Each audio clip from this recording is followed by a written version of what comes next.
오늘 우리 사도행전 46번째 시간입니다. 사도행전 24장 16절서부터 27절까지 함께 나누신 말씀 제목은 방황하는 세대에게 내용으로 들어와 있습니다. 오늘 24장을 다 마치는데요. 지난주에 1절서부터 15절까지 우리가 했었죠. 그 주제는 이제 전염병이었는데, 좋은 전염병.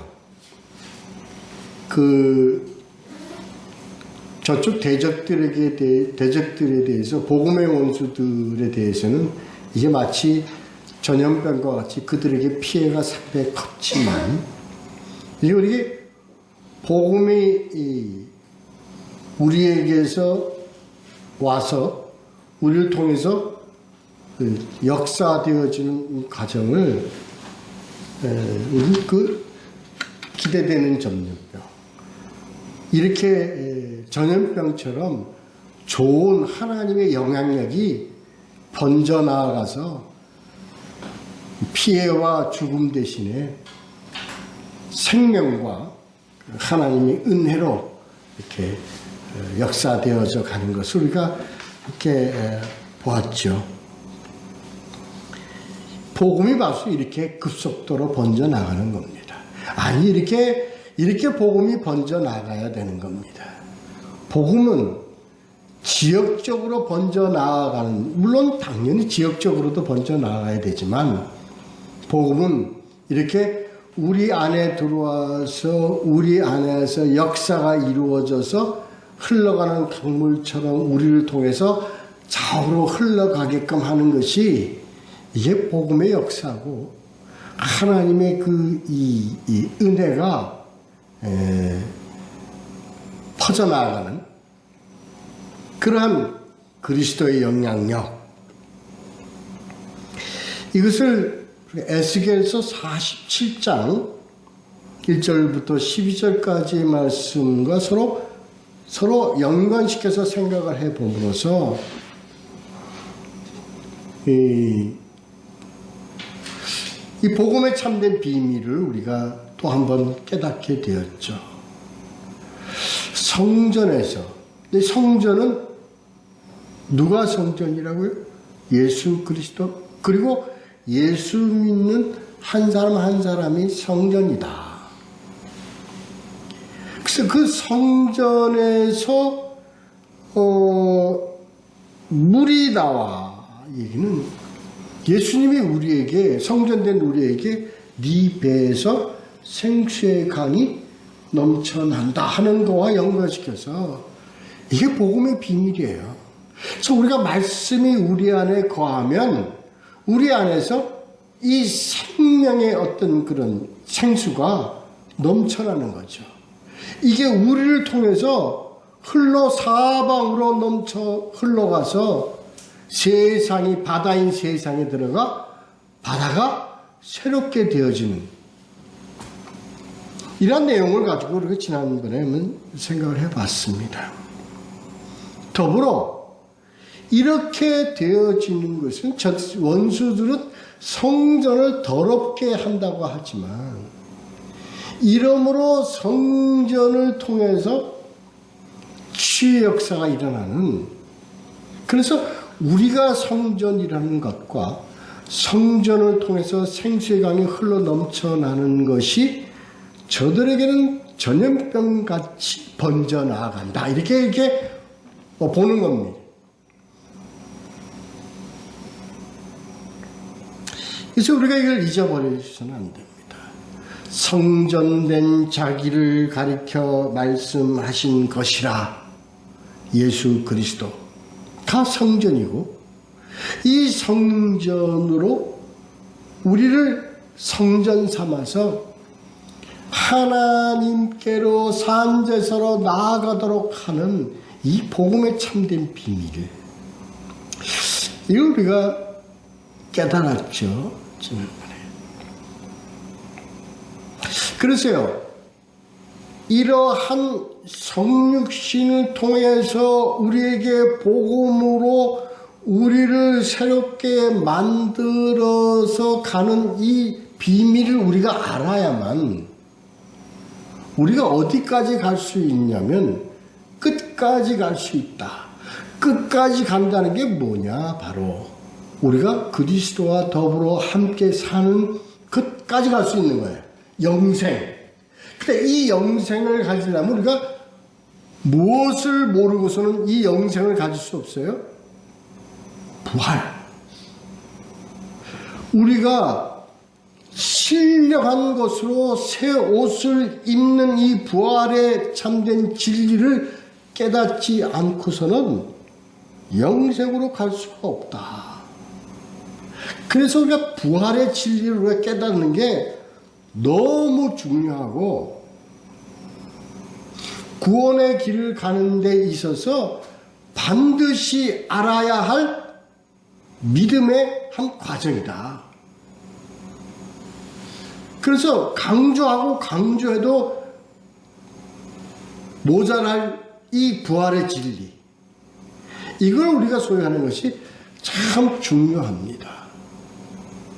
우리 서로 잊지 않고, 그래서 우리의 신앙은 이 부활의 진리까지, 근데 이게 참 어렵습니다.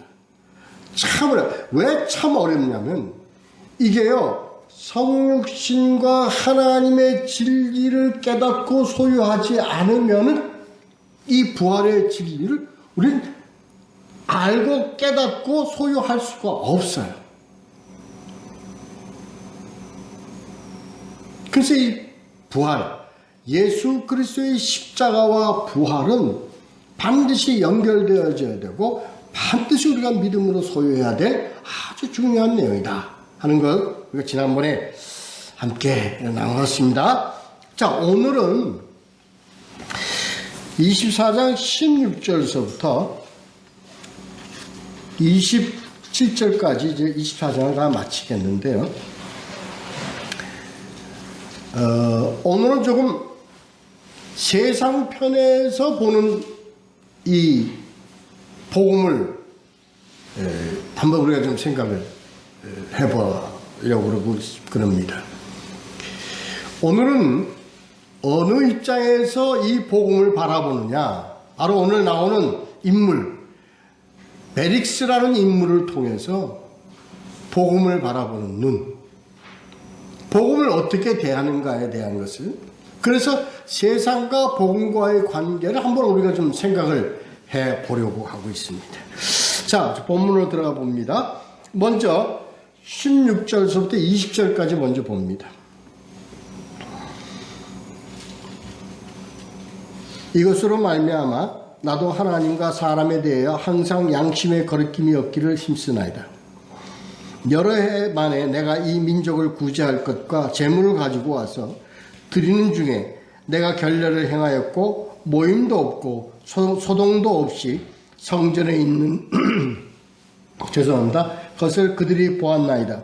그러나 아시아로부터 온 어떤 유대인들이 있었으니 그들이 만일 나를 반대할 사건이 있으면 마땅히 당신 앞에 와서 고발하였을 것이요.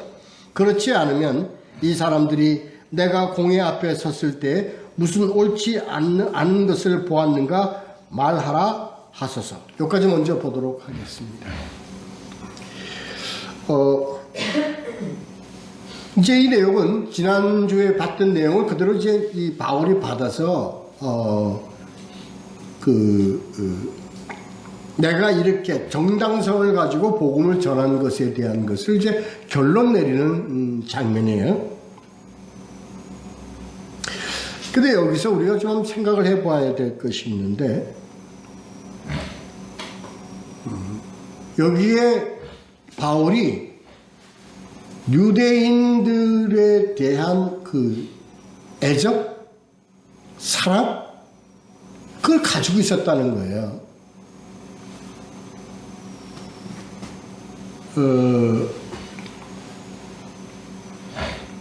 내 민족을 구제할 것과 재물을 가지고 와서, 이제 이 그 가뭄을 통해 갖고 어려움을 겪는 자기 민족을 위하여 각 아시아를 다니며 각 교회를 다니면서 구제 헌금을 모았잖아요. 여기에 온 물론 유대에 있는 유대인 그리스도인들을 위한 것도 포함되겠지만 거기에 국한하지 않고 예루살렘에 있는 유대인들, 전 유대인들에 대한 애착과 그들을 안타까워하는 그런 마음의 사랑이 깃들어져 있다는 겁니다.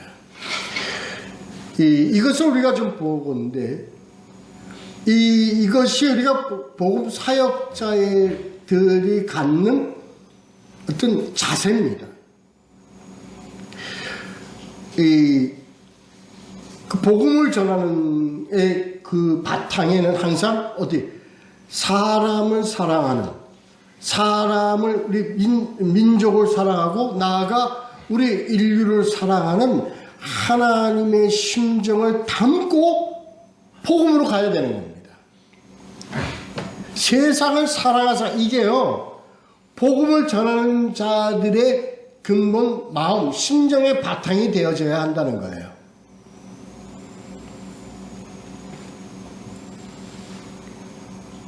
그래서 유대인들을 사랑하는 마음으로, 저들이 율법주의에 빠져 있고 전통주의에 빠져 있는 저들이 그들을 복음으로 끌어내기 위한, 복음으로 그들을 하나님과의 관계가 정상적으로 그리고 하나님의 뜻 가운데서 이루어지게 할 수 있도록 그가 부단히 노력하고, 유대인에게나 헬라인에게나 모두에게 복음을 전하는 그 바탕에는 애착과 사랑이라는 근본 마음의 바탕이 있어야 된다는 거예요. 이게 복음 전하는 자들의 가장 중요한 자질입니다. 그래서 복음에는 복음이 저들을 어떤 정죄하거나 저들을 어떤 벌 주거나 아니면 저들에게 저주를 내리는 그러한 복음이 되어서는 안 된다는 거예요. 복음의 바탕에는 저들을 어떻게 하나님과의 관계가 정상적으로 회복되어져서 저들도 구원의 길에 이르게 하려 하는 어떤 갈급함, 안타까움, 그것은 바로 뭐냐? 사랑입니다. 구원시키고자 하는 사랑의 마음이 근본이 되어져야 된다. 이게 중요하다는 거예요. 그래서 저들을 위하여 많은 민족을 구제할 것과 재물을 가지고 와서 저들에게 복음과 더불어 저들에게 함께 하기를 원하는 마음으로 왔다는 것을 지금 강조하는 겁니다. 또 두 번째, 복음을 전하는 자들은 이 18절에 있듯이 내가 결례를 행하였고 모임도 없고 소동도 없이 성전에 있는 것. 그래서 저들이 안다. 내가 무슨 분파를 찌었거나 파당을 찌어서 소동을 일으켰거나 분쟁을 일으키는 자가 아니라는 걸 저들이 안다. 이 말을 통해서 복음 전하는 자는 예수 그리스도의 초점을 맞추고 복음을 전하는데, 무슨 이 복음을 전하는 자가 자기 편을 만든다든가 파당을 만든다든가 그를 통해서 공동체의 소요를 일으키는 그런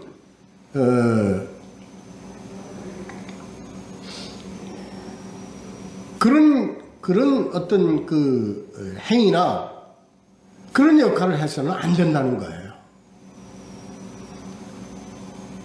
물론 바울은 그렇지 않은 것을 저들이 알고 있듯이 나는 그 길을 갔지만, 우리가 이 말씀을 통해서 왜 이 말씀을 우리가 생각을 해봐야 될 것 같으면요, 특히요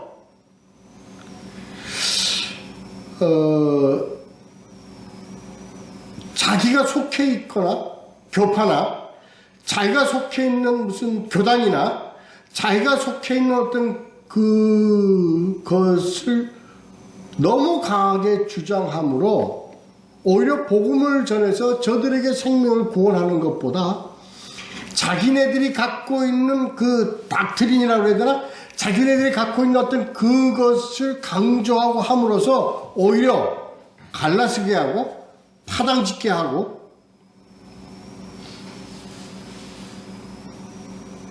그래서는 안 된다는 겁니다. 이게 상당히 중요한 내용입니다. 우리 성도 한 사람 한 사람도 이것 굉장히 중요하게 생각해야 됩니다. 자기네들 교회에서 하는 그 형식과 어떤 그 예배와 어떤 그런 가지고 있는 어떤 전통이 마치 절대적인 것인 양 그 굴레를 주장하고 강요하고 강조하는 것 대단히 위험합니다. 그래서 뭐가 생기냐면 집단 이주의가 생기는 겁니다. 자기 교회주의.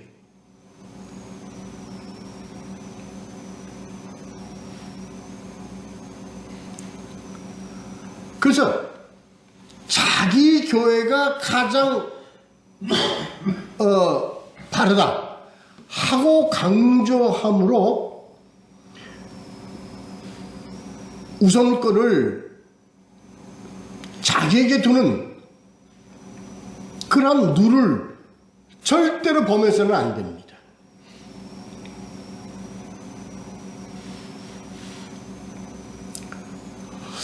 이건 우리 기독교가 사랑의 종교로 출발을 했다가 사랑의 어떤 그걸 출발했다가 결국 독선주의 그걸로 빠져버리는 그러한 패단, 아주 독소조항입니다.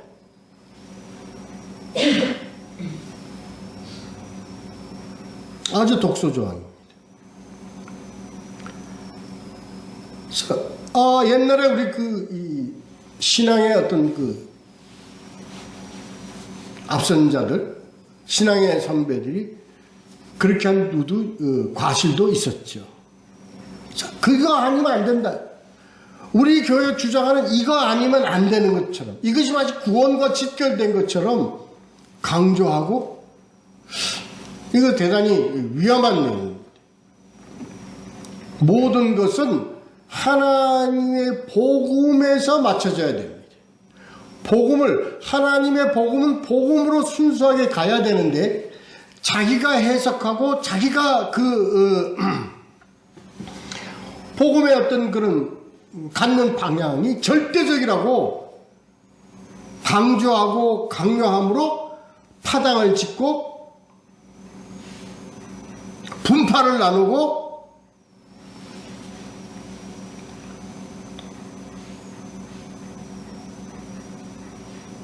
이건 잘못된 것입니다.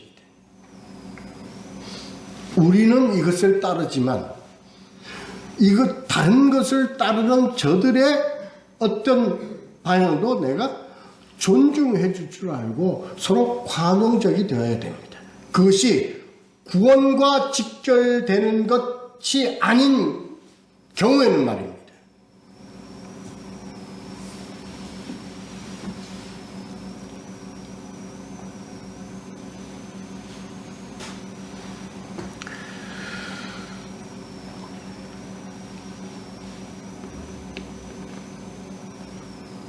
그래서요, 모든 것은 다 예수 그리스도에게 초점 맞춰져야 된다는 것이 그겁니다.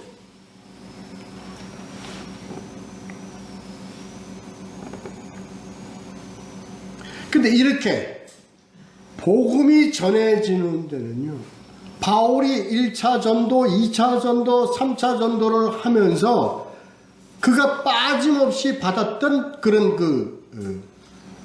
저항 세력들을 그들 항상 만나고 갔습니다.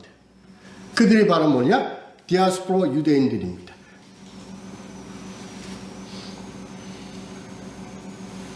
거기에서 부딪히는 게 바로 뭐냐? 율법주의, 그들의 전통주의, 민족주의, 모든 것들이 다 항상 복음이 전해지는 곳마다 거센 반발을 받으면서 역풍을 받으면서 복음의 사역의 길을 걸어왔었습니다. 바울이. 우리 이 내용을 보면서 우리가 하나님의 복음을 전해져 가는데 항상 걸림이 되고 우리가 받는 역풍들이 있는데 그게 바로 뭐냐? 율법주의와 전통주의입니다. 교단주의입니다. 개교주의입니다. 독선주의입니다.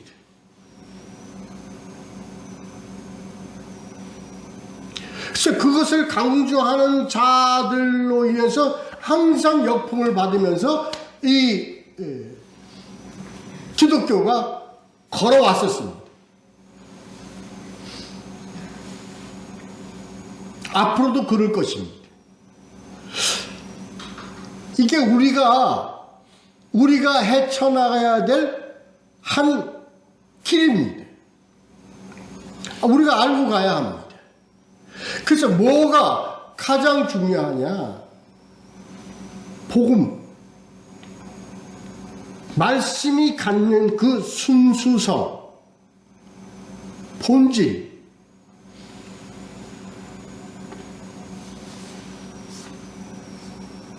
이것을 지켜나가는 것이 아주 중요합니다.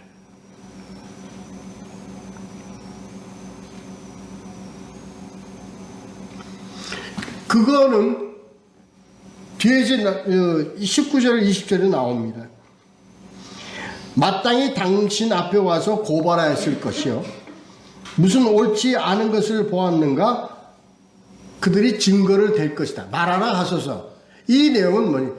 오직 복음의 순수성을 가지고 가면 저들은 그에 대한 어떤 공격할 근거도 없고, 그들이 어떤 반발할 수 있는 어떤 증거도 가질 수가 없는 거다. 만약에 그들이 이 역풍, 바울이 이 역풍을 받은 것이, 여태까지 받은 역풍은 다 뭐였어요? 그냥 어거지로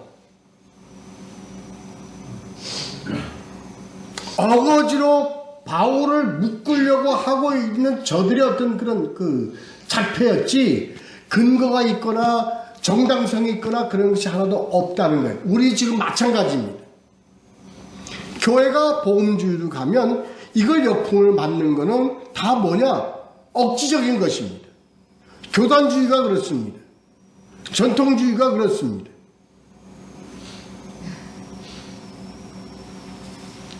그래서 항상 뭐가 제일 중요하냐면요, 복음으로 우리가 다시 리폼해가는 게 아주 중요합니다.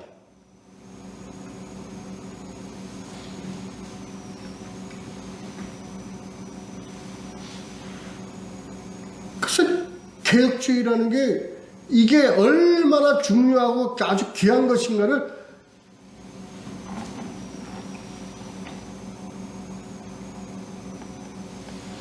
솔라 스크립투라, 오직 성경으로, 솔라 피데, 오직 믿음으로, 솔라 글로리아 데오, 오직 하나님의 영광이에요. 그 외에 뭐가? 전통? 율법주의?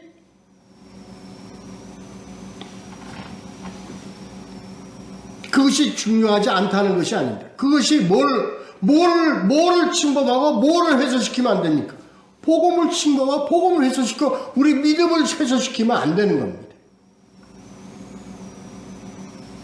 오늘 이 내용의 중요한 핵심 말이 그겁니다. 자, 그 다음 보도록 하죠.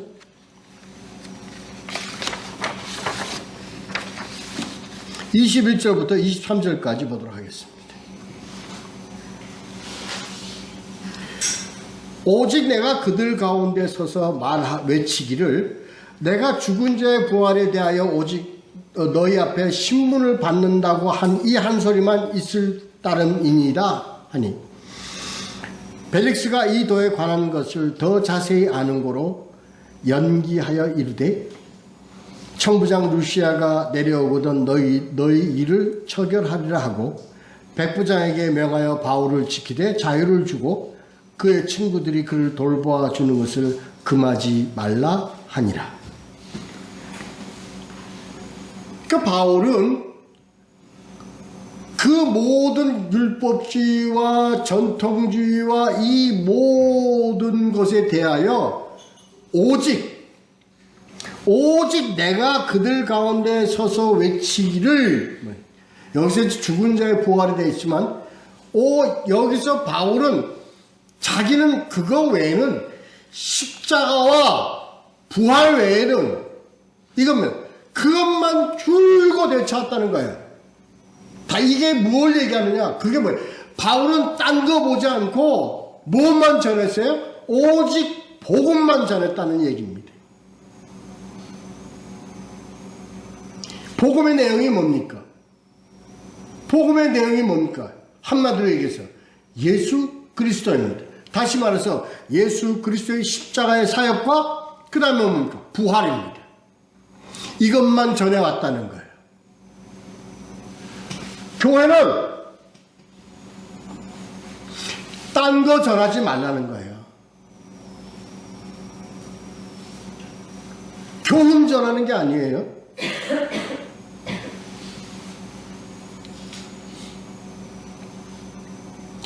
성경에서 나오는 교훈과 우리가 지금 단에서 얘기하는 그 교훈, 세상적으로 도덕적인 설교, 이러한 교훈은 도저히 해서나 하지 말란 말이에요.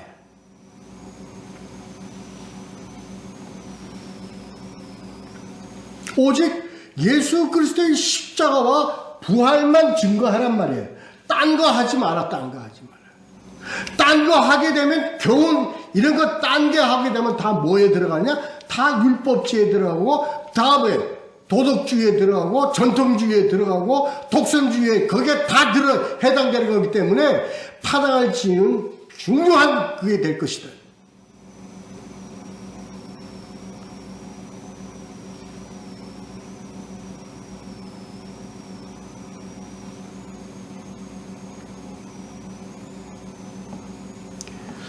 그러니까 이렇게 저한테 대받아 이 역풍을 받고 반발을 받고 거센 저항을 받는 것이 바로 뭐냐?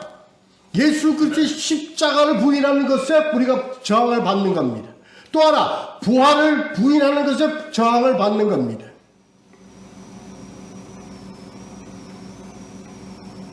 그게 밖으로부터 받는 저항에 그렇지 않습니다. 그렇지 않습니다. 교회 내에서 받는 저항과 거센 반발들입니다. 그렇지 않습니까? 복음은 뭡니까? 예수 그리스도를 통하여 가는 구원의 길, 이거를 어디서 반발을 합니까? 교회에서 부정한다고, 교회에서. 교회에서는 아니야.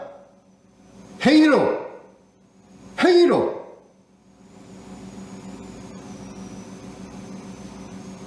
착하게 살고 규례를 잘 지키고 이걸로 구원을 받는다. 이걸로 우리가 거센 반발을 받는 거예요. 복음은. 또 하나 거센 반발을 받는 게 뭡니까? 내용적으로 파고 들어가면 우리가 교회 밖에서 전부 다 이단들로부터 공격받는 게 뭡니까? 예수 그리스도 하나님의 아들이 아니다라는 걸로 반발을 받잖아요. 이단들로부터. 근데 그걸로 끝나는 게 아니라 교회 안에서 그렇다는 거예요. 예수를 부인하지는 않지만 예수를 인정하지는 않지만 그것만이 구원의 길이라는 것 자체에 대해서는 부인한단 말이에요. 그래서 뭐가 나왔어요? WCC가 나왔어요.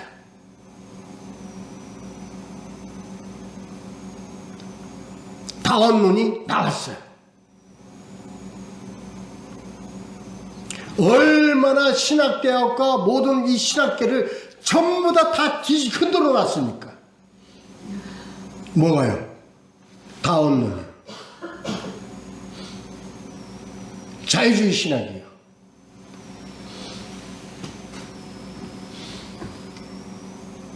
예수는 신하다.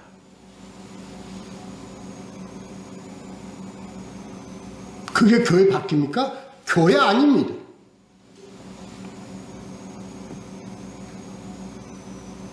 부활을 부인하는 자들로부터 공격을 받습니다. 그래서 지금 나와 있는 죽은 자의 부활에 대하여 오직 너희 앞에 신분을 받는다 한 이 산소리만, 이게 무슨 얘기냐면요, 부활은 같아. 유대인들도 부활을 믿어. 다 부활을 믿어. 죽은 자가 부활한다, 산 자가 부활한다, 다 믿어요. 근데 뭐가 차이가 있죠? 우리 기독교에서 가장 부활은 누구의 부활입니까? 예수 그리스도의 부활이에요. 예수 그리스도의 부활로 인하여 우리도 부활을 하는 거예요. 이걸 누가 부인해요? 유대주의자가 다 부인하는 겁니다. 오늘날 이거 다 부인하는 겁니다. 그래서 부활은 기독교에서 말하는 천국 가겠다는 그 한 미끼로 부활이라는 걸 내세워서 하는 것이지, 실제로 인간에게 부활이 어떻게 일어날 수 있는가? 그건 그저 환상일 뿐이고 그저 신비일 뿐이다. 안 믿어. 자유주의 신학자들 부활 절대 안 믿습니다. 왜? 그들이 가지고 있는, 그러니까 전부 다 이성에서 나오는 거기 때문에, 지식에서 나오는 거기 때문에, 지식적으로나 합리적이나 이상주의로는 이해할 수가 없기 때문에 그들은 부활을 부인할 수밖에 없어요. 그게 교회 내에서 있다. 교회 내에서.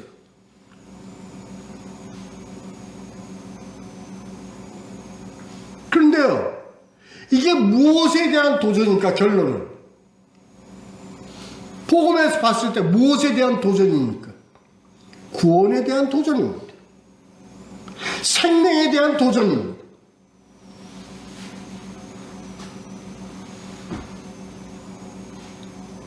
그래서 이걸 부인하는 자들이 내세우는 게 다 뭐냐? 이성주의고 도덕주의.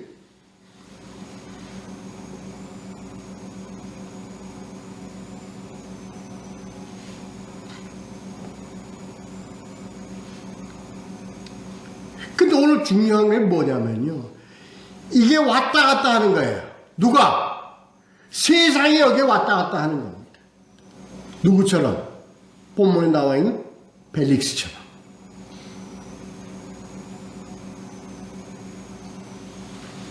세상이요, 이게 유익할 때는요, 이 복음편을 씁니다. 자기에게 불리할 때는요, 뭐가 돼버려요? 복음을 배척해버리고 악한 거에 편했습니다. 22절에 벨릭스가 이 도에 관한 것을 더 자세히 아는 거로. 어떻게 알았을까요? 추정에 의하면 가이사르의 빌립이 거기 때문에 그 영향으로 인해서 알았다는 게 있고, 두 번째, 그 부인인 아내 드루실라가 유대인이고, 이 드루실라가 기독교에 대한 상당히 애착을 많이 가졌다고 그렇게들 이렇게 외경에서는 그렇게 밝히고 있다고 합니다. 그 영향에 의해서 벨릭스도 많은 것을 듣고 어깨너머로 듣고 배웠기 때문에 더 잘 알고 있습니다. 문제는 잘 알고 있는 이 자가 하는 행동에 오늘 우리가 보면 이게 바로 양면을 가지고 있는 인간의 어떤 세상의 한 단면을 보는 것 같습니다.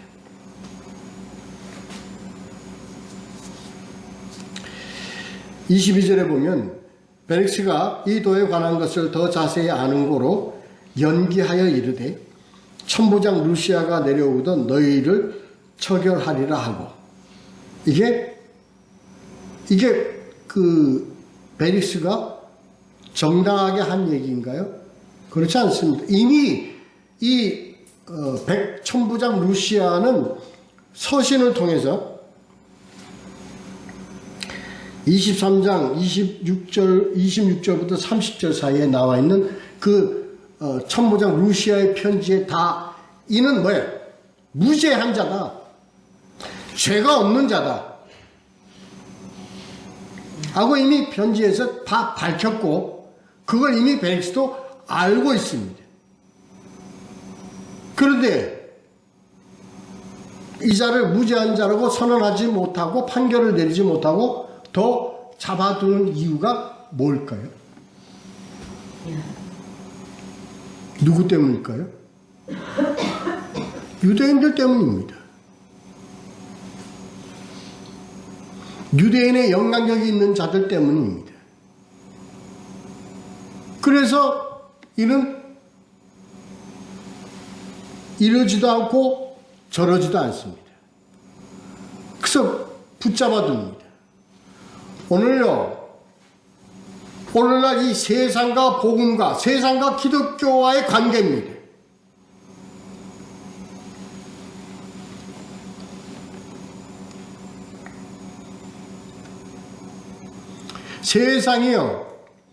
세상이 기독교를 필요할 때가 언제가 있습니까? 쉽게 얘기하면, 간단하게 얘기할 때 언제 필요합니까? 교회가 선거 때 필요합니다.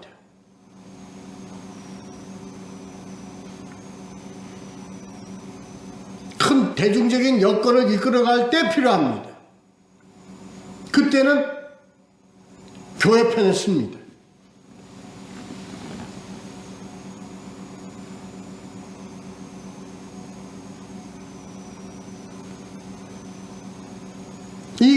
이걸 우리가 왜 이게 오늘 생각을 해봐야 될 거냐면요, 교회가 세상 속에 속하면 이렇게 되어진다는 거예요.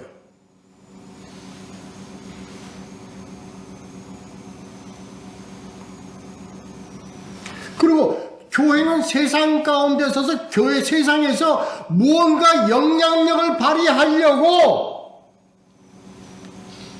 노력한다는 거예요. 아주 큰 문제입니다.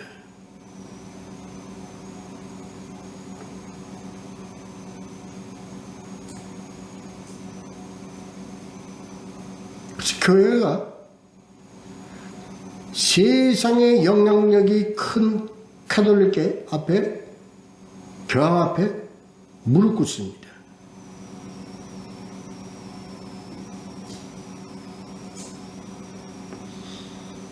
우리가 이걸 복음적으로 보면요, 벌써 복음을 세상 속으로 처박아 놓는,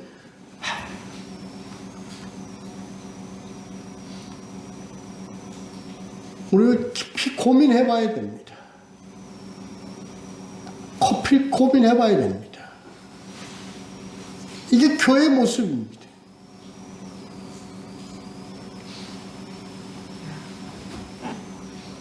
절대 안 됩니다.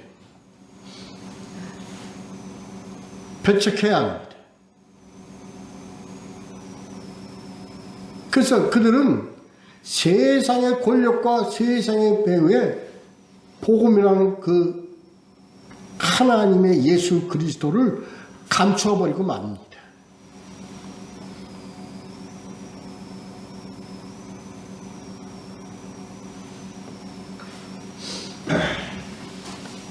이걸 바로 우리가 일깨워 가야 되는 겁니다. 24절부터 27절까지 그거 마치도록 하겠습니다. 수료 후에 베릭스가 그 아내 유대 여자 드루실라와 함께 와서 바울을 불러 그리스도 예수 믿는 도를 듣거늘 바울이 의와 절제와 장차 오는 심판을 강론하니 베릭스가 두려워하여 대답하되 지금은 가라.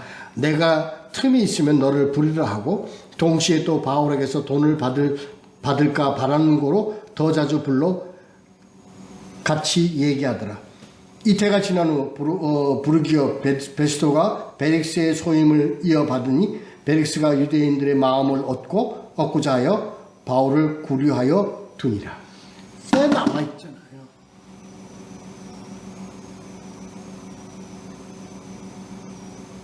그런데 이기지 못해요. 세상 권력과 세상 배경이 복음 전하는 바울을 이기지 못합니다. 바울이 뭐만 전했습니까? 의와 절제와 장차올 심판에 대해서 전했습니다. 오늘날 교회는요, 의와 절제와 장차올 심판을 전부 다 가리고 있어요. 의는 뭡니까? 예수 그리스도입니다. 어디에 있어요?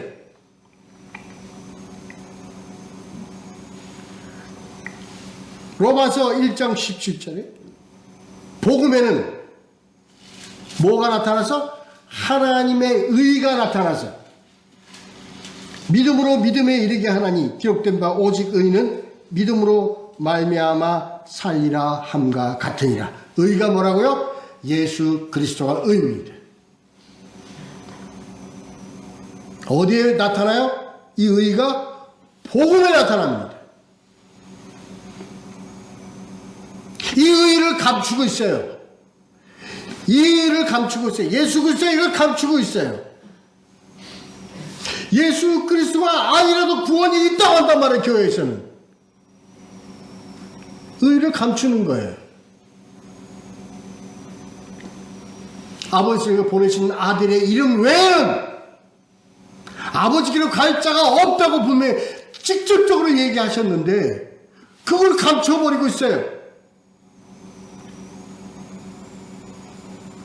절제는요, 자기 절제입니다. 자기를 가리는 거예요. 누가 나타나요? 예수 그리스도가 나타나는 거예요. 그러기 위해서는 예수 그리스도가 드러나기 위해서, 의가 드러나기 위해서는 뭐를 절제해야 돼요? 자기를 절제해야 되는 겁니다.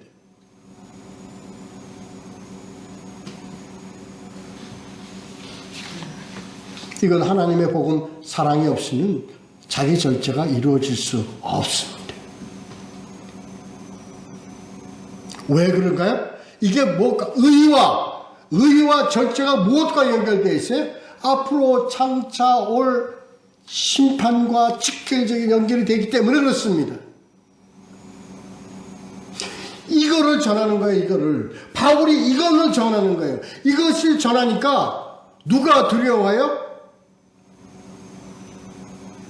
세상이 두려워해요. 그래서 복음을 건드릴 수는 없습니다. 복음을 건드릴 수는 없습니다. 혹이나 자기가 이 장차올 심판에 해당될까 해서. 그래서 어떻게 해요? 자유를 줘. 복음에는 자유를 줘. 그럼 뭐는 묻고 자발은 둔다는 거예요. 이게 뭐예요? 세상 임금이 세상을 지배하고 있기 때문에 이들이 뭐예요? 그러나 두려워서, 복음의 진리가 두렵기 때문에. 그래서 세상은 그렇습니다. 세상과 복음과의 관계는, 세상은 복음이 전파되어지는 것을 세상이 가로막지는 못합니다. 왜? 저들이 두렵기 때문에 복음은 건드리지가 못합니다. 그러나 저들은 한편으로 양면을 가지고 있습니다. 저들은 누구 편입니까? 사단의 편입니다.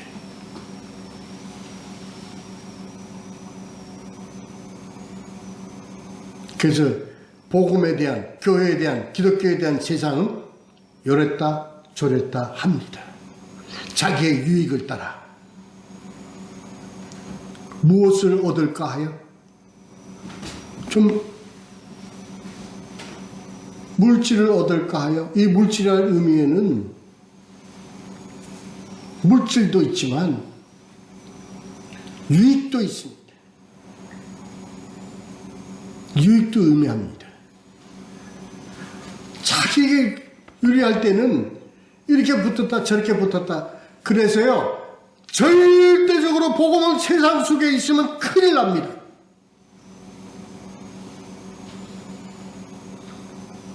제가 총을 들었든 칼을 들었든 편을 들었든 복음은 의와 절제와 장차 올 그 심판에 대하여 변함없이 끊임없이 증거되어져서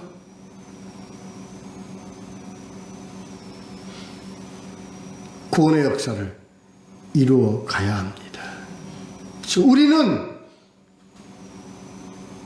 우리는 나부터 항상 우리들의 심령 가운데 이 복음은 세상 위에 있는 복음이라는 것을 항상 알고 깨달아 다른 것에 흔들리지 말고 세상 권력과 세상 배경과 세상 환경에 굴복하거나 포함되거나 또는 거기에 우리가 흔들리지 말고 복음은 복음으로서 구원의 길을 가는 일에 함께 동참하는 우리 모두가 되어야 할 것입니다. 그렇게 되어지시기를 예수 그리스도의 이름으로 축원합니다. 다 함께 기도합니다.